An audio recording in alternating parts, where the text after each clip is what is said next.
बिस्मिल्लाहिर्रहमानिर्रहीम। मेरा नाम ज़ारा नहीं था, मगर पनाह के लिए मैंने यही नाम ओढ़ लिया था। असल खानदान, असल पहचान, सब उस रात पीछे रह गया जब मैं वनी के फैसले से भागी थी। वडेरी की बेटी होते हुए भी अपनी जिंदगी की मालिक नहीं थी। भाई के झगड़े की सजा मेरे जिस्म पर लिखी जा रही थी और मुझे खामोशी से कुर्बानी बन जाना था। मैं रात के अंधेरे में भागी, पांव फट गए, कांटे चुभ गए, मगर रुकना मुमकिन न था। दरवाजे बंद होते गए, कोई मुझे अंदर लेने को तैयार न हुआ। आखिरकार मैं एक बड़े लोहे के गेट के सामने गिर पड़ी। दरवाजा खुला और एक औरत, साबरा बेगम, मुझे अंदर ले गई। मैंने सिर्फ कहा, मुझे वापस ना भेजना। उन्होंने जवाब दिया, पनाह चाहती हो तो डर कर रहना, ये घर आम नहीं। यूं मैं यहाँ नौकरानी बनी। घर में सिर्फ मालकिन और उनके शौहर रहते थे, मगर दोनों में कुछ ऐसा था जैसे वो अपनी ही कैद में बंद हो। शौहर को मैंने कभी खाते नहीं देखा, ना बाहर निकलते। घर पर ऐसी खामोशी छाई रहती जैसे दीवारें भी सांस रोक कर बैठी हूँ। पहला झटका तब लगा जब रोजाना 80 रोटियां बनाने का हुक्म मिला। मैंने पूछ भी लिया, मगर जवाब मिला, मैं हामला हूँ, भूख ज्यादा लगती है। ये बात न जिस्म से मिलती थी न हकीकत से।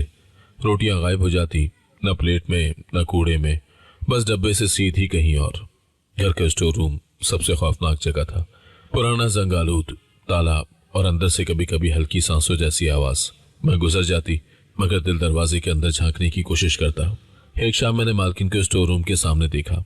उन्होंने ताला न खोला, बस दरवाजे पर हाथ रखा और धीमी आवाज में कहा, आज भूख ज्यादा होगी, बर्दाश्त कर लेना। वो किससे बात कर रही थी, अंदर कौन था? एक दिन लाउंज में 2 गिलास पड़े थे। एक का पानी गर्म था, जैसे अभी पिया गया हो, हालांकि कमरे में कोई न था। मैंने पहली बार सोचा कि शायद इस घर में कोई ऐसा वजूद है जिसे मैं देख नहीं सकती, मगर वो हर चीज महसूस कर सकता है।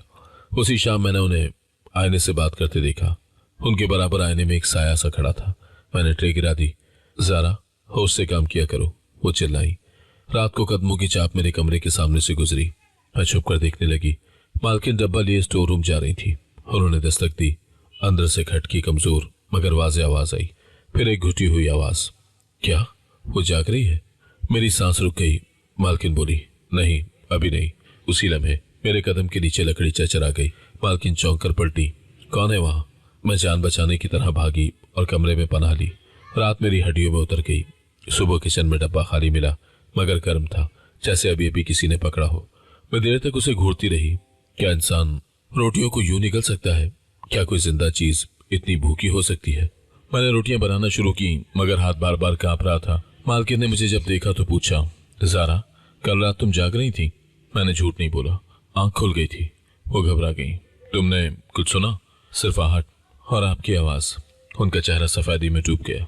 जो तुमने सुना उसे भूल जाओ, ये तुम्हारे लिए बेहतर है।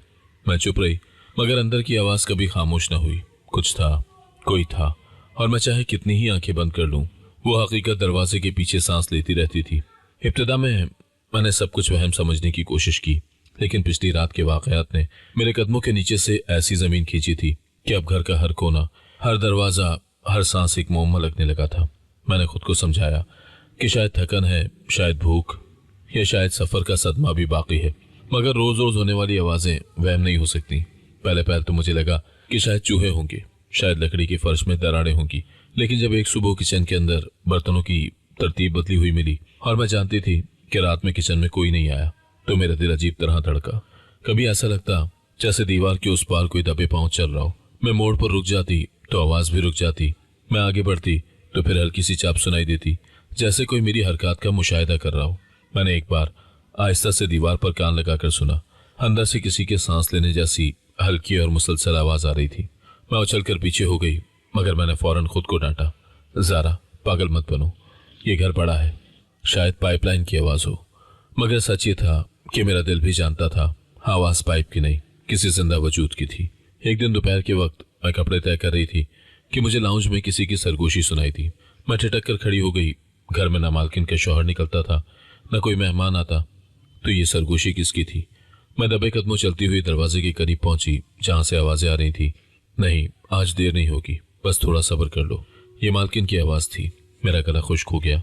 मैंने सोचा कि शायद वो फोन पर बात कर रही होंगी, लेकिन जैसे ही मैं दरवाजे के पास पहुंची, मुझे एहसास हुआ कि उनके हाथ में कोई फोन नहीं था। मैंने आहिस्ता से दरवाजे की दरज से झांका। वो एक खाली कमरे की तरफ देखकर बात कर रही थी। मैं हैरत से साकत थी। कमरे में कोई नहीं, न साया न हलचल, मगर वो ऐसे बातें कर रही थी जैसे कोई सामने खड़ा हो। वो नरमी से बोल रही थी, मैं जानती हूँ तुम भूखे हो, लेकिन आज ज़ारा को शक नहीं होना चाहिए। वो नई है, डर जाएगी। मेरे पैरों तले से जमीन सरक गई। मैं अपनी सांसें रोककर दरवाजे के साथ चिपकी रह गई। उनके लहजे में खौफ नहीं था, जिम्मेदारी थी, जैसे वो किसी की देखभाल कर रही हूँ, लेकिन खाली कमरे में। मैं पीछे हटने लगी तो फर्श पर लकड़ी की एक पत्ती मेरे पाँव के नीचे चरचरा गई। मैंने हड़बड़ाकर पीछे कदम उठाया, मगर खौफ से मेरी उंगलियां कांपने लगी। मालकिन पलटकर पीछे देखने लगी। उनकी नजरें गहरी थीं, मगर उन्हें शक नहीं हुआ। मैंने आहिस्ता से खुद को दीवार के पीछे छुपा लिया ताकि वो मुझे न देख सके। चंद लम्हों के बाद जब मैंने दोबारा झांका तो वो कमरे से निकल रही थी, मगर जाते हुए भी उन्होंने सरगोशी में कहा, आज के बाद शोर कम करना, वो सुन सकती है। मैं अंदर तक हिल गई। और शोर कहाँ से? मैंने रात के वाकयात जहन में ताज़ा किए। वो दस्तक, वो घुटी हुई आवाज़, वो खौफजदा लहजा, हर चीज़ जुड़ने लगी थी, मगर जवाब पर अभी अंधेरा था। दिन गुजरता गया, मगर घर की सरगर्मियां अजीब होती चली गईं। एक रात ऊपरी मंजिल से कुर्सी घसीटने की आवाज़ आई। मैंने चौंक कर मालकिन से पूछा, ऊपर कौन है? उन्होंने किताब बंद करते हुए कहा, ऊपर कोई नहीं, वो हिस्सा सालों से बंद है। मगर अभी मैंने बात पूरी न की, उनकी निगाह मेरे चेहरे पर जम गई। ज़ारा, हर आवाज़ का मतलब नहीं होता, अपना काम करो। मैं चुप हो गई, मगर रात को दोबारा वही आवाज़ आई, कुर्सी घसीटने की, फिर किसी के रोने जैसी, धीमी मगर दिल चीरती। एक सुबह जब मैंने बाहर सैन में झाड़ू लगाई तो दरवाजे के करीब मट्टी पर किसी बड़े हाथ के निशानात थे, जैसे किसी ने मट्टी को जोर से पकड़ा हो और फिर पीछे छूट गया हो। मैंने हैरत से इर्द गिर्द देखा, वहां कोई नहीं आया, घर के लोग भी अंदर थे। फिर ये निशानात किसके? उस दिन दोपहर को मुझे एहसास हुआ कि घर में हवा का बहाव हुनसर से ज्यादा किसी की मौजूदगी की तरफ इशारा कर रहा है। कभी कमरे का दरवाजा खुद ब खुद हिल सा जाता, कभी खिड़की की जंजीर बजती। मैंने एक बार किचन में ठंडी लहर महसूस की, जैसे कोई मेरे बालों के पास से गुजरा हो। मैं फौरन पीछे हटी, मगर वहां कोई नहीं था। मैंने खुद से कहा, यह वहम है ज़ारा, तुम नहीं हो, डर रही हो। मगर फौरन एक प्लेट मेरे बराबर से जमीन पर टूट कर गिरी। मैंने चीख दबा दी। प्लेट खुद से कैसे गिरी? मेज पर तो सीधी रखी थी। मैंने उठाया तो मेज मामूली सी गीली थी, जैसे किसी ने वहां गीले हाथ रखे हों। रात को जब मैं पानी लेने उठी तो हॉल में लाइट बंद थी। मैंने सोचा मालकिन सो चुकी होंगी, मगर अचानक मुझे हल्की हिचकी जैसी आवाज़ सुनाई थी। मैंने लाइट ऑन की। हॉल खाली था, मगर आवाज़ अब भी आ रही थी, स्टोर रूम के पास से। मैं करीब गई, मगर आवाज़ अचानक रुक गई, जैसे जिसने रोना था वो मेरी आमद का सुनकर खामोश हो गया हो। एक दिन जब मैं चाय लेकर लाउंज में गई तो मालकिन वहां नहीं थी, मगर मेज पर 2 गिलास रखे थे। एक का पानी आधा कम था और वहां कोई बैठा भी नहीं था। मैंने गिलास उठाया, पानी गर्म था, जैसे किसी ने अभी अभी पिया हो। मैं सोचने लगी कि घर में वो कौन सा वजूद है जो दिखाई नहीं देता मगर हर चीज छू सकता है।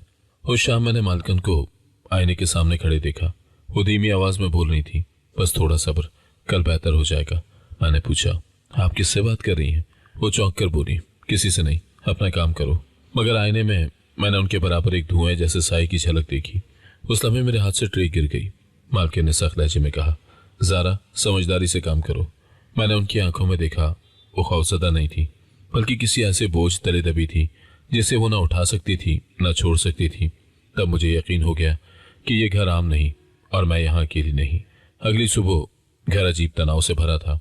मैं किचन में पहुंची तो मालकिन ने नजरें तक ना उठाई और कहा, रोटियां जल्दी बना दो, वक्त कम है। वक्त? कौन सा वक्त? मैंने पूछा नहीं, क्योंकि उस घर में सवाल खुद खतरा थे। जब मैंने रोटियां डब्बे में रखी तो देखा मालकिन बाहर जाने के बजाय सीधा स्टोर रूम के सामने रुक गई। उन्होंने ताला नहीं खोला, बस दरवाजे पर हाथ रखा, जैसे अंदर किसी को तसल्ली दे रही हूँ। उसी लम्हे अंदर से भारी हरकत की आवाज आई, किसी ऐसे वजूद की जैसे दीवार से टेक लगाकर बैठा हो और करवट बदल रहा हो। मैं समझ गई कि 80 रोटियों का राज इसी कमरे में कैद है। भूख, मगर इंसानों जैसी नहीं, कुछ और। रात को मुझे नींद नहीं आई। ठीक 2 बजे दबे हुए कदम मेरे कमरे के आगे रुके और फिर स्टोर रूम की तरफ बढ़ गए। मैं दबे कदमों बाहर निकली। मालकिन हाथ में डब्बा लिए तेजी से दरवाजे की तरफ जा रही थी। मैं फौरन कोने में छुप गई और जान गई कि सच अब ज्यादा देर छुपा नहीं रहेगा। वो सीधी दरवाजे तक पहुंची, फिर उन्होंने आहिस्ता से दस्तक दी। दरवाजे के अंदर से फौरन हल्की खट की आवाज आई। मेरा दिल झटके से सीने में रुक गया। मालकिन ने लरसती आवाज में कहा, रोटियां आ गई हैं, मगर ज़ारा जाग रही है। अंदर से वही घुटी हुई भारी आवाज आई। क्या उसने कुछ देखा? यह आवाज इंसानी जरूर थी, लेकिन आम इंसान जैसी नहीं। इसमें एक अजीबपन हिलकोले ले रहा था, ऐसा अजीबपन जैसे कोई बरसों अंधेरे में रहकर बोलना भूल गया हो। मेरी टांगें बेख्तियार लरजने लगी। मैं पीछे हटना चाहती थी, लेकिन फर्श मेरे खिलाफ हो गया। हल्की सी चरचराहट हुई। मालकिन अचानक मुड़ी। उनकी आंखों में खौफ भी था और गुस्सा भी। उन्होंने सख्त लहजे में पुकारा, कौन है वहां? मैं सहम कर भागी और सीधा कमरे में जाकर दरवाजा बंद कर लिया। दिल इतनी तेजी से धड़क रहा था कि लगा भी बाहर आ जाएगा। पूरी रात मैं जागी रही। कभी कदमों की हल्की आवाज, कभी दरवाजे पर साया, कभी दीवार के पार हल्की सांसें। हर चीज जिंदा महसूस हो रही थी, जैसे घर की हर ईंट पर कोई तीसरी मौजूदगी बैठकर हमें देख रही हो। फजर के वक्त मैंने हिम्मत करके किचन में झांका। डब्बा खाली था मगर गर्म, जैसे अभी अभी कोई हाथ लगाकर हटा हो। पुरस्कार बात यह थी कि माहौल में रोटियों की खुशबू फैली हुई थी, मगर कहीं रोटी के जर्रे तक मौजूद न थे। मैंने डब्बे को उठाया तो उसमें से एक अजीब सी भारी गर्मी निकल रही थी। ऐसी गर्मी जो इंसान के हाथ से नहीं, किसी जिंदा और अंदर से भूखी चीज के हाथ से आती है। मैंने अपनी उंगलियां पीछे खींच ली। हाथ बार बार कांप रहा था। मैं खुद से कहती रही, ज़ारा ये सब वहम है, या शायद वो कैदी होगा, कोई बीमार, कोई जिसे इन्होंने किसी मजबूरी में बंद रखा हो। लेकिन हकीकत ये थी कि अगर वो सिर्फ बीमार होता तो मालकिन कब की मुझे बता चुकी होती। वहां कुछ ऐसा था जिसे वो छुपाने के लिए हर रात जान भी दांव पर लगा रही थी। दोपहर में जब मैंने बर्तन धोए तो मैंने देखा स्टोर रूम के दरवाजे के नीचे मट्टी हटी हुई थी, जैसे अंदर से कुछ रेंग कर दरवाजे तक आया हो। मैंने उंगली से मट्टी को छुआ तो वो नम थी, जैसे किसी के हाथों से भीगी हो। शाम को मैंने काला दुपट्टा फैलाया और बरामदे में कपड़े सुखाने लगी। अचानक ऐसा लगा जैसे मेरे पीछे कोई खड़ा है। मैंने पलट कर देखा मगर वहां कोई न था, लेकिन हवा बदली थी, ठंडी, नम और सांसों जैसी, जैसे कोई अभी मेरे कान से बस 1-2 इंच दूर खड़ा था। रात को जब मैं सब काम खत्म करके सोने के लिए आई तो खिड़की के बाहर से हल्की सी सरसराहट सुनाई दी। मैंने सोचा शायद बिल्ली होगी, लेकिन जब मैंने खिड़की खोली तो मुझे बाहर जमीन पर लंबे नाखूनों की खराशी नजर आई। मैंने खुद को झिंझोड़ा, ये सब क्या है? कोई इंसान इतने लंबे निशान नहीं छोड़ सकता, मगर कोई जानवर रोजाना 80 रोटियां भी नहीं खा सकता। मेरी नींद फिर उड़ गई। सुबह मालकिन ने कहा, ज़ारा आज जल्दी काम निपटा लेना, वक्त जाया ना करो। मैंने पूछा, क्यों, कुछ होने वाला है? उन्होंने मेरी आंखों में देखकर कहा, हाँ कुछ होने वाला है। फिर फौरन नजरें फेर ली। मैंने पहली बार महसूस किया कि वो किसी चीज का इंतजार नहीं कर रही, वो किसी चीज से डरी हुई हैं, और वो चीज स्टोर रूम के दरवाजे के पीछे सांस ले रही थी। रात के वाकयात ने मुझे अंदर तक हिलाकर रख दिया था। मैंने सुबह होते ही खुद को मसरूफ रखने की कोशिश की, मगर जहन स्टोर रूम के बंद दरवाजे से हटता ही नहीं था। हर कदम के साथ यह एहसास बढ़ता जा रहा था कि घर में वाकई कोई तीसरा वजूद मौजूद है, कोई ऐसा जो ना दिखाई देता है, ना खुलकर सामने आता है, मगर सब कुछ अपनी मर्जी से बदल देता है। मैं बर्तन धोती रही, झाड़ू लगाती रही, मगर मेरी तवज्जो मुसलसल उस कमरे पर अटकी रही जिसके अंदर से आने वाली आवाजों ने मुझे रात भर जगाए रखा था। दिन के वक्त घर अजीब हद तक खामोश रहता। मालकिन भी आज तकलीफ में लग रही थी। उनके हाथ काम करते करते रुक जाते और वो बार बार आंगन की सिमत देखती, जैसे वहां किसी की मौजूदगी का ख्याल उन्हें बेचैन किए रखता हो। वो हर थोड़ी देर के बाद घड़ी देखती, जैसे किसी मखसूस वक्त का इंतजार हो। मैंने एक बार पूछा, आप कुछ परेशान लग रही हैं? उन्होंने चौंक कर मेरा सवाल नजरअंदाज कर दिया और सख्त आवाज में कहा, ज़ारा बस अपने काम पर ध्यान रखो। दोपहर को जब मैंने फ्रिज खोला तो अंदर रखे बर्तन कभी अपनी जगह पर नहीं होते थे। आज भी एक प्याला नीचे गिरने वाला था, जैसे उसे किसी ने जल्दी में वापस रखा हो। मैंने हैरत से उसे सीधा किया। यहाँ कोई नहीं आता, फिर ये बेतरतीबी कौन कर रहा है? इसी दौरान मुझे लाउंज से एक मध्यम सी सरगोशी सुनाई दी। मैंने कदम रोके। आज नहीं, आज आराम से रहो, वो घर में है। ये मालकिन की आवाज थी, मगर वो तन्हा थी। मैं आहिस्ता से कॉर्नर से झांकी। मालकिन स्टोर रूम के दरवाजे के पास खड़ी थी, जैसे अंदर किसी को समझा रही हूँ। मैंने एक कदम पीछे किया। टक टक जंजीर हिली, जैसे किसी ने बाहर से धकेल कर बंद की हो। हवा ठहरी हुई थी, मगर खिड़की का बंद होना इत्तेफाक नहीं लग रहा था। रात शुरू होने के साथ ही घर का माहौल मजीद भारी होने लगा। मालकिन के शौहर एक बार हॉल में आए, मगर उनका चेहरा जर्द था। वो कुछ कहना चाहते थे, मगर जबान साथ नहीं देती थी। सिर्फ इतना बोल सके, वो आज नाराज है। फिर एक झटके में बैठ गए, जैसे किसी ने उनकी हिम्मत खींच ली हो। मालकिन फौरन दौड़कर उन्हें सहारा देने लगी और मुझे गुस्से से इशारा किया कि दूर रहूं। मैं समझ गई, घर में खौफ का मरकज सिर्फ स्टोर रूम नहीं, ये खौफ पूरे खानदान को अपनी गिरफ्त में लिए हुए है। मैंने अपने कमरे में जाने का फैसला किया, मगर दिल नहीं मान रहा था। ऐसा लग रहा था जैसे आज कुछ होने वाला है जो इस घर का रुख बदल देगा। आधी रात को मैंने फिर कदमों की चाप सुनी। वही पालीदार, महदूद, मोहतात दबे हुए कदम, और इस बार आवाजों में चलती थी। मैं दबे कदमों बाहर आई। मालकिन हाथ में डिब्बा थामे स्टोर रूम के सामने खड़ी थी। उनकी सांसें तेज थी, जैसे वो भाग कर आई हूं। उन्होंने आहिस्ता से दरवाजे पर दस्तक दी। दरवाजे के पीछे से वही घुटी हुई आवाज आई, क्या आप कुछ लाई हो? मैंने पहली बार उस आवाज में बेचैनी, भूख और गुस्सा एक साथ महसूस किया, जैसे अंदर कोई सिर्फ खाना ही नहीं, इंसानी मौजूदगी भी चख लेना चाहता हो। मालकिन लरसती हुई आवाज में बोली, रोटियां आ गई हैं, मगर ज़ारा जाग रही है। अंदर एक लम्हे को खामोशी छा गई, फिर भारी आवाज गूंजी, क्या उसने कुछ देखा? मेरे पैरों के नीचे से जमीन लरसने लगी। मैंने अपने होंठ काट लिए कि चीख ना निकल जाए। मालकिन घबरा कर मुड़ी और बोली, नहीं अभी नहीं देखा, लेकिन अगर वो समझ गई तो मुश्किल हो जाएगी। मैं पीछे हटने लगी, मगर बेवफा फर्श फिर चीख उठा, एक छोटी मगर जानलेवा चरचराहट। मालकिन का चेहरा एकदम बदल गया। उनकी आंखें शोला बनकर मेरे अंधेरे की तरफ देखने लगी। कौन है वहां? उनकी आवाज में ऐसा गुस्सा था जैसे वो अपनी जिंदगी के सबसे बड़े राज की मुहाफिज बनकर खड़ी हो। मैं खौफ से भागती हुई कमरे की तरफ गई। पीछे से उनके कदमों की आवाज आई, मगर मैंने दरवाजा जोर से बंद करके कुंडी चढ़ा दी। मेरा दिल सीने में ऐसे धड़का जैसे घर की खामोशी को चीर देगा। रात गुजरने का नाम नहीं ले रही थी। कभी दीवार के पार से सांसों की भारी आवाजें आती, कभी फर्श पर खिसकने जैसा इशारा देता, कभी खिड़की के बाहर दस्तक। मैं सहम कर एक कोने में सिमट गई। मुझे लगा कि अगर मैंने जरा सी भी आवाज की तो कोई अंदर आकर मुझे उठा ले जाएगा। फजर के करीब कुछ देर के लिए खामोशी छा गई। मैंने हिम्मत की और किचन की तरफ गई। डब्बा फिर खाली था, मगर गर्म। मैंने हाथ लगाया तो यूं लगा जैसे कोई जिंदा गर्म सांस लेता हुआ हाथ अभी अभी इसे थाम कर गया हो।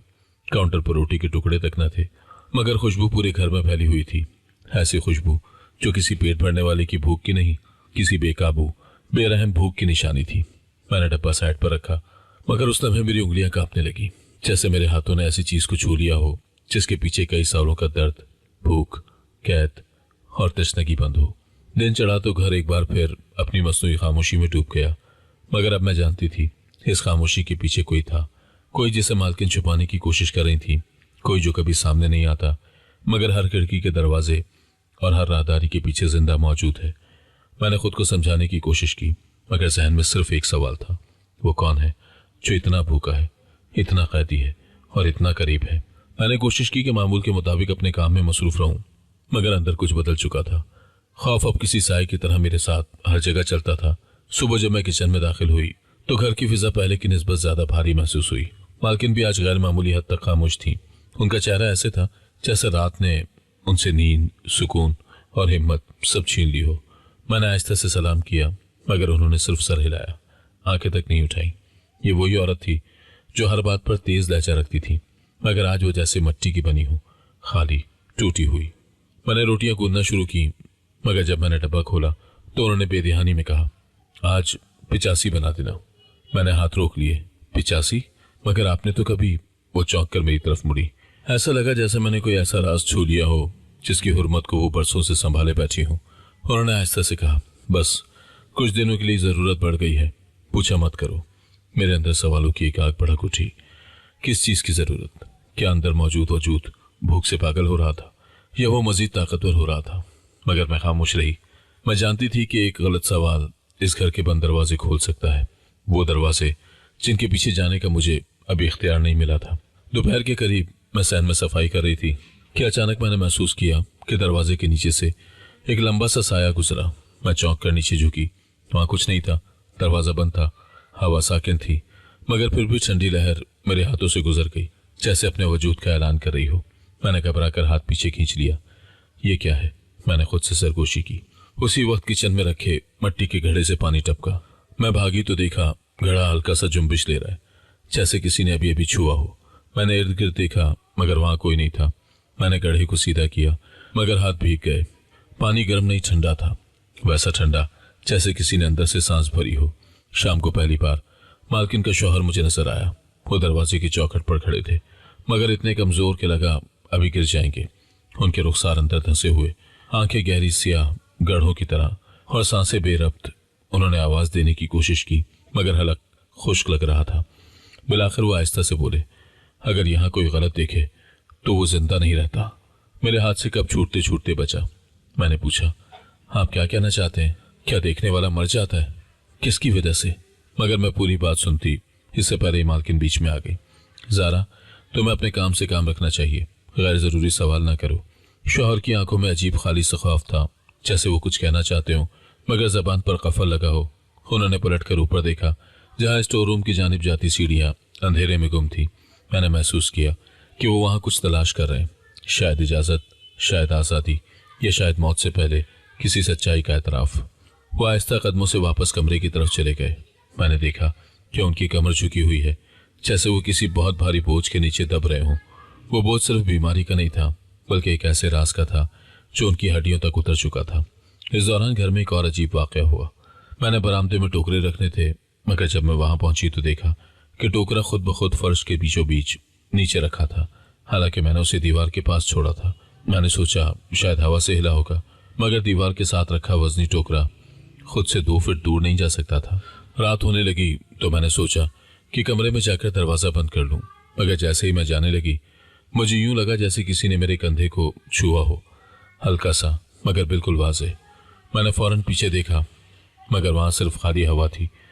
मेरी सांसें घुटने लगी। ये घर मुझसे कुछ कहना चाहता है, मैंने खुद से कहा। दिन के इख्तिताम पर मैंने एक चीज पर गौर किया। घर के हर फर्द में खौफ है, मगर सबका खौफ एक जैसा नहीं। मालकिन का खौफ बेचैनी है, शौहर का खौफ शिकस्त है, और मेरा खौफ एक सवाल है, यहाँ असल में कौन छुपा है और क्या वो बाहर आने की तैयारी कर रहा है। मैंने पहली बार महसूस किया कि मालकिन और उनके शौहर दोनों किसी न किसी सच्चाई के कैदी हैं, और वो सच्चाई स्टोर रूम में मौजूद उस सांस लेते वजूद से बंधी हुई है। अगले चंद दिनों में घर की फिजा इस कदर बोझल हो गई कि सांस लेना भी दुश्वार लगने लगा। घर के कमरों में फैली खामोशी अब मामूली खामोशी नहीं थी। ये ऐसी चुप थी जैसे कोई बड़ी आफत वक्त का इंतजार कर रही हो। मैं जहां कदम रखती मुझे लगता कोई मेरे पीछे चल रहा है। कभी खिड़की की जंजीर खुद ब खुद खड़क जाती, कभी हॉल में रखी कुर्सी चंद इंच सरक जाती। घर की हर चीज जैसे अपनी असल जगह से नाराज थी। रोटियों की तादाद बढ़कर 90 हो चुकी थी। मैं रोजाना कूदे जाने वाले आटे को देखती तो हैरान होती कि आखिर ये भूख किसकी है। मालकिन का वजन कम हो रहा था, आंखें धसी हुई लगती थी। एक सुबह जब उन्होंने आस्तीन ऊपर की तो उनकी कलाइयों पर ताजा नील के निशान थे, ऐसे जैसे किसी ने जोर से पकड़कर खींचा हो। मैंने हिम्मत करके पूछा, ये कैसे लगे? वो चौंकी, जैसे मेरा सवाल क्यों ना हो।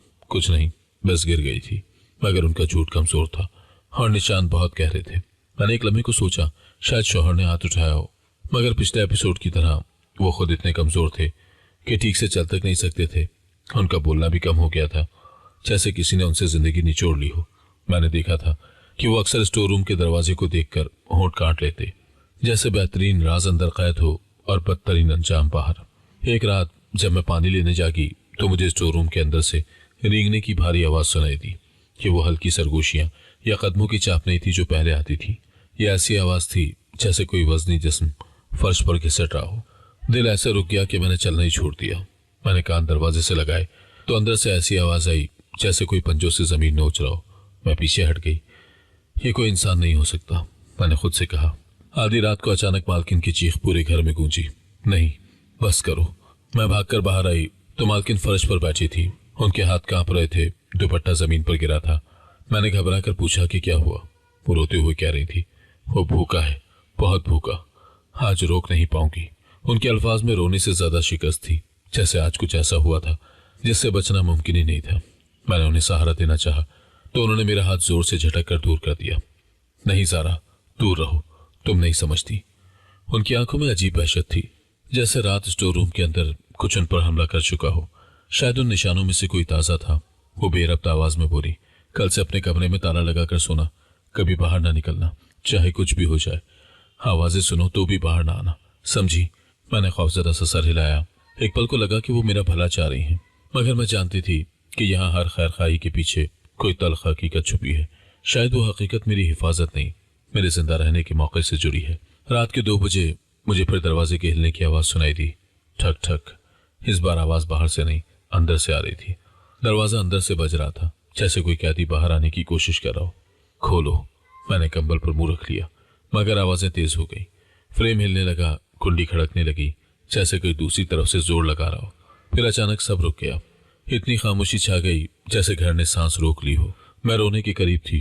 मैं सोच नहीं पा रही थी कि अंदर कौन है या क्या है, और वो क्यों हर गुजरते दिन के साथ भूखा, बेचैन और ताकतवर होता जा रहा है। एक चीज वाजे थी, यह कैद अब ज्यादा देर कायम नहीं रह सकती थी। जो भी अंदर था वो बाहर आने के लिए तैयार हो रहा था, और मालकिन के अल्फाज मेरे जहन में गूंज रहे थे, ज़ारा बाहर ना निकलना, वो सब जानता है कि तुम यहाँ हो। अगली सुबह जैसे ही बरामदे में पहुंची मेरी नजर सीधी स्टोर रूम के ताले पर पड़ी। ताला थोड़ा टेढ़ा हो चुका था, मगर असल खौफनाक चीज वो ताज़ा खराशें थी जो उसके इर्द गिर्द मुंदमिल जख्मों की तरह फैली हुई थी। धाती सतह ऐसे कुचली हुई थी जैसे किसी ने नाखूनों से नहीं बल्कि किसी सख्त तेज चीज से नोचने की कोशिश की हो। मैंने हाथ बढ़ाया मगर छूने की हिम्मत ना हुई। खिजा की सर्द हवा के बावजूद ताला गर्म था, जैसे अंदर कोई मुसलसल हरकत कर रहा हो। मालकिन ने जब ये मंजर देखा तो उनके होंठ कपकपाने लगे। वो दरवाजे की चौखट पकड़कर बैठ गई। आंखें भीग चुकी थी। आज इससे ज्यादा भूख लगी थी। उन्होंने धीमी आवाज में कहा, शायद वो कैद बर्दाश्त नहीं कर पा रहा। मुझे यूं लगा जैसे मेरे आसपास की फिजा खामोश हो गई हो। मैंने थरथराती आवाज में पूछा, वो कौन है, इंसान है या? मगर बात अधूरी छोड़ दी क्योंकि मैं खुद इस सवाल से डर रही थी। मालकिन ने मेरी तरफ देखा। उनकी आंखों में ऐसी थकन थी जैसे किसी ने बरसों से उन्हें नींद में भी खौफ में जगाया हो, मगर जवाब देने की हिम्मत उनमें नहीं थी। तुम सच नहीं सुन पाओगी, अभी नहीं। ये अल्फाज कहकर वो चुप हो गई, लेकिन चुप रहने से हकीकत कहीं कम खौफनाक नहीं हुई। उस दिन शाम को दूध वाला बच्चा आया। उसकी उम्र शायद 10-12 साल होगी, मगर अंदर का माहौल बच्चों के दिलों पर सबसे ज्यादा तेजी से असर डालता है। जैसे ही मैंने दरवाजा खोला, वो कुछ कदम अंदर आया मगर फौरन रुक गया। उसका चेहरा एक लम्हे में जर्द पड़ गया। आंटी, अंदर कोई सांस ले रहा है, वो सरगोशी में बोला, मगर उसकी आवाज में खौफ साफ लरस रहा था। मैंने चौंक कर पीछे देखा, वहां तो कोई नहीं था। मैं आवाज सुन सकता हूँ। उसके अल्फाज मेरे पैरों के नीचे से जमीन खींचने के लिए काफी थे। मालकिन फौरन आगे बढ़ी और दरवाजा तकरीबन झपट कर बंद किया। जाओ यहां से, देर हो रही है। उन्होंने बच्चे को तकरीबन धकेल कर बाहर निकाल दिया। बच्चा भागता हुआ गली में गायब हो गया। मैंने महसूस किया कि यह राज अब सिर्फ दीवारों तक महदूद नहीं रहा। जो भी इसे करीब से महसूस करे उसके वजूद पर खौफ का हाथ रख देता है। रात को घर में फिर वही आवाजें शुरू हो गई। स्टोर रूम के अंदर कदमों की चाप, मगर वो आम कदमों जैसी नहीं थे। धीरे, भारी, घिसटते हुए, जैसे अंदर कोई वजूद चलने की कोशिश कर रहा हो मगर उसकी ताकत साथ न दे रही हो। मैंने चादर मुंह पर रख ली, मगर कान वो आवाजें खींच कर ला रहे थे। आवाजें कभी रुक जाती, कभी हल्की होती जाती और कभी ऐसे लगता जैसे वो दरवाजे के नजदीक आकर रुक रहा हो। मेरा दिल कह रहा था कि अंदर कोई मुझे बुला रहा है, कोई जो रोशनी से डरता है मगर भूख से बेकाबू है, कोई जो कैद के बावजूद जानता है कि मैं यहाँ हूँ। सुबह हुई तो घर में अजीब खामोशी थी, जैसे रात के वाकयात को छुपाकर सुबह ने बेहिसी ओढ़ ली हो। मैं किचन में पहुंची तो मालकिन पहले से मौजूद थी। वो थकी हुई, खामोश और बेहद संजीदा लग रही थी। उन्होंने सिर्फ 2 अल्फाज कहे, आज रोटियां 100 बनानी है। मेरे हाथों से बेलन गिर गया। 100? मैंने लरसती आवाज में कहा। जवाब देना उनके लिए शायद अजियत था। हाँ, आज भूख ज्यादा है। मैंने आटा गूंथते हुए महसूस किया कि मेरे हाथों की कपकपाहट आटे में मिल रही है। 100 रोटियां, ये कोई आम जिंदा मखलूक नहीं हो सकती। जानवर इतनी बड़ी मिकदार में नहीं खाते, इंसान का पेट इतना नहीं फैलता, और अगर अंदर कोई बीमार होता, कैद होता, तो मालकिन उसकी भूख को बढ़ने क्यों देती? ये भूख कुदरती नहीं थी। ये भूख मजबूरी, बीमारी या इंसानियत से बाहर किसी तशनगी की अलामत थी। दोपहर को जब मैं बर्तन धो रही थी, अचानक स्टोर रूम के दरवाजे के नीचे से कुछ स्याह सा गिरा। मैं करीब गई तो देखा, इंसानी नाखून ऐसा नहीं होता, जानवर का कभी नहीं। ये किसी ऐसी चीज का था जो अंधेरे में कैद रहकर अपने वजूद को दीवारों पर घिसट घिसट कर काट चुकी हो। मैंने कपड़े में लपेट कर वो टुकड़ा उठाया। कपड़ा न सिर्फ ठंडा हुआ बल्कि चंद लम्हों के बाद नम भी हो गया। मैं खौफ के बावजूद जान गई, इस घर में कोई छुपा नहीं था, कोई रखा गया था, और कैद अब उसके लिए नाकाबिले बर्दाश्त हो रही थी। मालकिन का खौफ अब महज डर नहीं रहा था, ये एक ऐसी नफ्सियाती अजियत बन चुका था जो उनके अंदर से हड्डियों तक रच गई थी। वो अब सीधा खड़ी भी नहीं होती थी। उनके हाथ अक्सर कांपते रहते, जैसे सर्दी नहीं बल्कि कोई अंदरूनी थरथराहट उन्हें झंझोड़ रही हो। जब वो बोलती तो हर जुमले के बाद वो गहरी सांस लेती थी, जैसे बाहर की हवा भी अब उन्हें मुकम्मल नहीं मिल रही। घर की फिजा में एक ऐसा दबाव महसूस होता जो किसी बीमारी से ज्यादा किसी छुपी हुई ताकत की गिरफ्त लगता था। उनके शौहर की हालत तो और भी खराब थी। वो अब बहुत कम बाहर नजर आते और जब भी कमरे से निकलते ऐसा लगता जैसे उनकी हड्डियां वजन उठाने से इनकार कर रही हूं। उनकी आंखें अंदर धसी हुई और चेहरा इस तरह खाली कि जैसे कोई उनकी रूह आहिस्ता आहिस्ता चूस रहा हो। एक रात में पानी पीने उठी तो उनके कमरे से हल्की गुफ्तगू की आवाज आई। मैं दरवाजे के पास रुकी तो शौहर आहिस्ता से कह रहे थे, उसे आजाद करना पड़ेगा वरना हम सब खत्म हो जाएंगे। मुझे लगा कि शायद मैं गलत सुन रही हूँ, मगर फिर मालकिन की लरसती आवाज आई, नहीं, मैं ज़ारा को नहीं देना चाहती, वो मासूम है। उनके अल्फाज ने मेरे पैरों के नीचे से फिर जमीन खींच ली। मुझे देना? किसको? क्यों? दिल चलना में धड़कना छोड़ गया। मैं सिर्फ स्टोर रूम के वजूद से नहीं डर रही थी, बल्कि इस बात से भी कि खुद मैं किसी के आगे आने वाले खतरे का हिस्सा बनाई जा रही हूँ। मैंने पहली बार सोचा कि शायद ये कैद किसी इंसान के लिए नहीं, या फिर इंसान से ज्यादा किसी खतरनाक मखलूक के लिए थी। जो भी था, उसकी भूख कुदरती नहीं थी, उसकी ताकत बढ़ती जा रही थी, और इस घर के दोनों अफराद किसी बड़ी तबाहकुन हकीकत को छुपा रहे थे।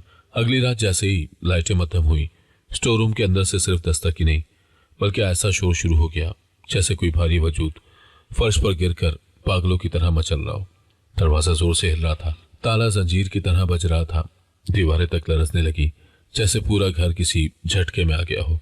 मैं हड़बड़ाकर बाहर निकली तो देखा मालकिन दरवाजे के आगे खड़ी रो रही थी।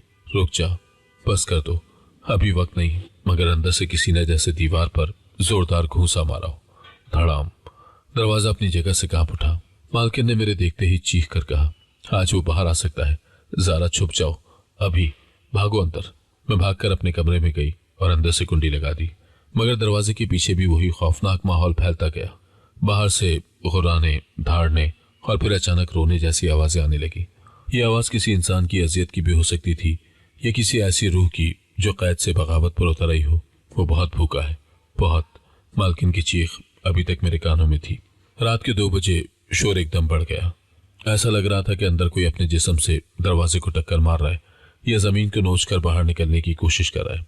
कभी दबी हुई घंटियों की आवाज, कभी नाखूनों से लकड़ी खुरचने का शोर, और कभी ऐसी सांसें जैसे कोई अंधेरे में दौड़ कर आ रहा हो। मैं चादर मुंह पर लेटे कानों को हाथों से दबाए बैठी रही, मगर आवाजें फिर भी अंदर उतरती रही थी। ऐसा महसूस हो रहा था जैसे वो कैदी मुझे पुकार रहा हो, या शायद महसूस कर रहा हो कि मैं भी डर रही हूँ। एक बार मुझे लगा कि मेरे कमरे के बाहर ही कोई रुका है। कदमों की चाप मेरी तरफ आती हुई फिर रुक गई। एक खामोश सांस, फिर घिसटने की आवाज, वापस अंधेरे की तरफ। रात भर यही आवाजें मेरी रगों में सुइयों की तरह चुभती रही। मुझे यकीन हो चुका था कि जो अंदर है वो सिर्फ भूखा नहीं, वो आजाद होने को तैयार है। और शायद जब वो आजाद होगा तो मैं वो पहली चीज बनूंगी जिसकी मौजूदगी उसने सबसे ज्यादा महसूस की है। सुबह जब मैं डरते डरते बरामदे में पहुंची तो सबसे पहले मेरी नजर स्टोर रूम के दरवाजे के पास पड़ी चीज पर गई। जंगालू ताला टूटा हुआ जमीन पर पड़ा था। उसकी धाती प्लेट 2 हिस्सों में बटी हुई थी, जैसे किसी ने ना हथौड़ी इस्तेमाल की हो, ना आला, बल्कि हाथों से ही उसे चीर फाड़ दिया हो। मैं चंद लम्हों तक साकत खड़ी ताला देखती रही। ऐसे निशानात में इंसानी ताकत शामिल नहीं हो सकती थी, लेकिन असल हैरत तब हुई जब मैंने दरवाजे की कुंडी को धक्का दिया। दरवाजा हिला भी नहीं।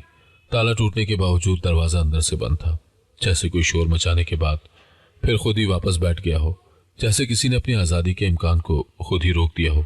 मैंने धीरे से दरवाजा फिर धकेला, मगर अंदर से जैसे भारी जिस्म टेक लगाकर बैठा हो और हिलने नहीं दे रहा था। उसी वक्त मालकिन के शौहर लड़खड़ाते हुए बरामदे के कोने से निकले, मगर फौरन जमीन पर गिर गए। मैं भागकर उनके पास पहुंची। उनकी सांसें टूट टूट कर चल रही थी, जैसे रात भर कोई उनके अंदर से जान खींच रहा हो। उनके बाजू पर नाखूनों जैसे लंबे खराशों के निशान थे।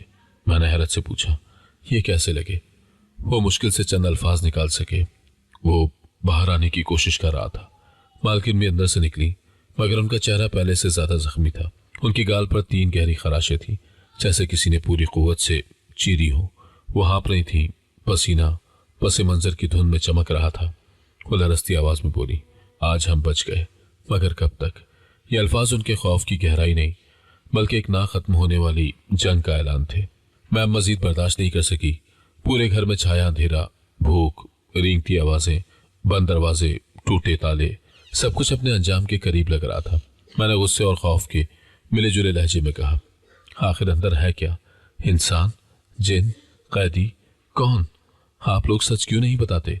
मालकिन ने पहली बार मेरे सामने जवाब देने के लिए तवक्कुफ किया।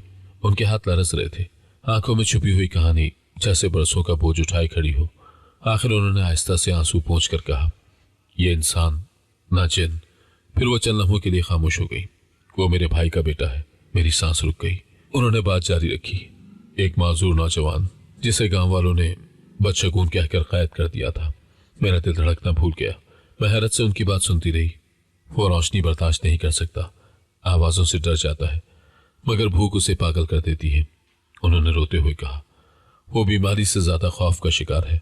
उसने कभी दिन की रोशनी नहीं देखी, कभी घर से बाहर कदम नहीं रखा। गांव वालों ने उसे मनहूस समझकर मारने की कोशिश की थी। हम उसे बचा लाए थे। मेरे पूरे वजूद में सर्द लहर दौड़ गई। सारा हॉरर, सारा खौफ, वो सारी आवाजें, रात के वक्त हिलने वाला दरवाजा, दीवारें खुरचने वाली आवाजें, सब हकीकत में इंसान की बनाई हुई जुल्मत थी। कोई फूकुल फितरत मखलूक नहीं। मैं आहिस्ता से बोली, लेकिन आपने मुझे क्यों नहीं बताया?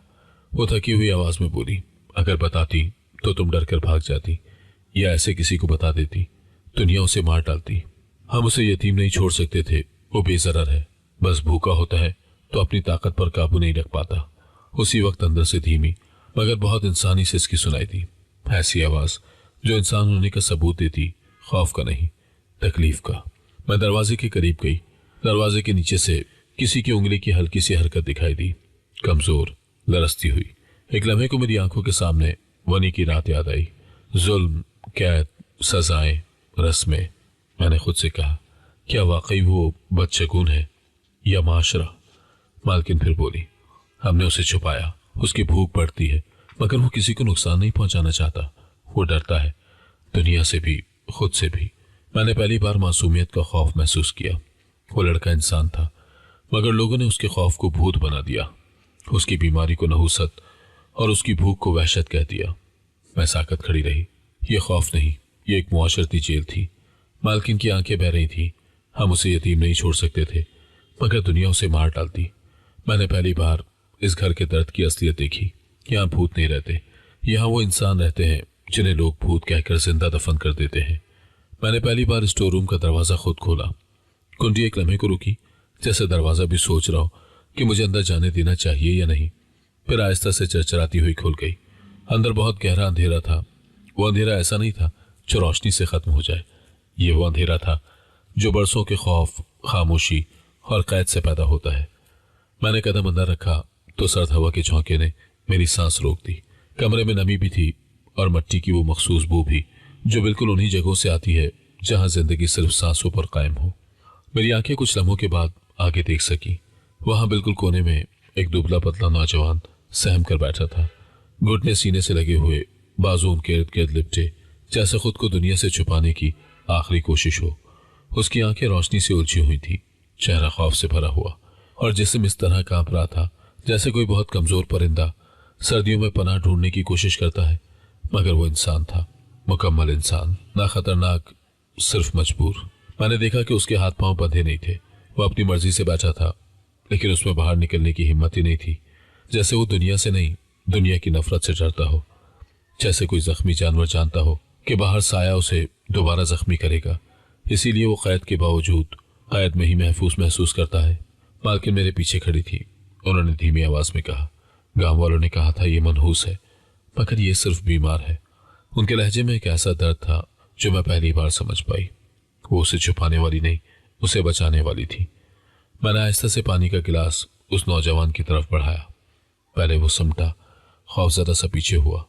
फिर कुछ लम्हों के बाद उसने लरसता हुआ हाथ आगे बढ़ाया।